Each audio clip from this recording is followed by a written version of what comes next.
excusez-moi. Bonjour apôtre. Bonjour Lise. Vraiment, ravi de vous recevoir encore ici sur Casarima. Ah bah c'est une joie aussi de se retrouver en famille. Vraiment, c'est vrai. J'ai des tonnes de questions ici et qui sont, me semble-t-il, très difficiles, mais peut-être pas impossibles à répondre. Mais ce sont des questions que les fidèles, les hommes de Dieu se posent aussi très souvent. À savoir, par exemple, pourquoi les Européens? Moi, j'aimerais commencer par ça. Pourquoi est-ce que les Européens ne restent pas ou ne viennent pas dans nos églises africaines? Ben, j'aimerais commencer par répondre à la question par une autre question. Pourquoi les Africains n'arrivent pas à rentrer dans les églises européennes? Dois-je répondre? Non, mais disons que c'est vrai que nous avons tous nos cultures, nos manières de faire différentes. Mais pour un Européen, bon, je vois trois premières difficultés. Bon, la première, c'est le manque de respect des horaires la plupart du temps. Déjà, c'est une grosse chose pour un Européen. Moi, j'ai travaillé autrefois dans les affaires et tout. Quand quelqu'un avait un quart d'heure de retard, je ne travaillais jamais avec. Je disais quelqu'un qui ne respecte pas l'heure et quelqu'un qui ne se respecte pas. Et moi, je pense que les gens qui ne respectent pas l'heure doivent quand même avoir un peu de mal à respecter Dieu parfois. Dieu est un Dieu d'ordre. Donc déjà, une première chose, c'est l'horaire.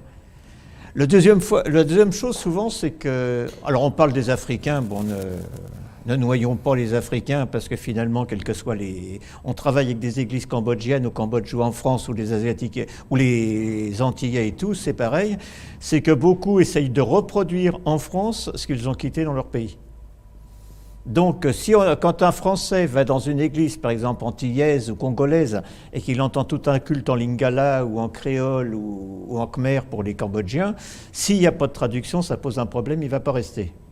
Et ça, on essaye à expliquer aux serviteurs de Dieu d'autres pays, quand c'est leur cas, qu'on ne peut pas amener d'Européens. Quand il dit Français, c'est pour le problème des Français que les Français sont plus durs que d'autres, mais qu'un Allemand, un Suisse, un Belge ou un Français, dans une église où on ne parle que sa langue nationale, à moins d'avoir le don des langues, comme dit l'apôtre Paul, on a peu de chances de comprendre. Donc ça les fait partir. Et puis la troisième chose, c'est le nombre de décibels dans l'église, le bruit. La sono. La sono.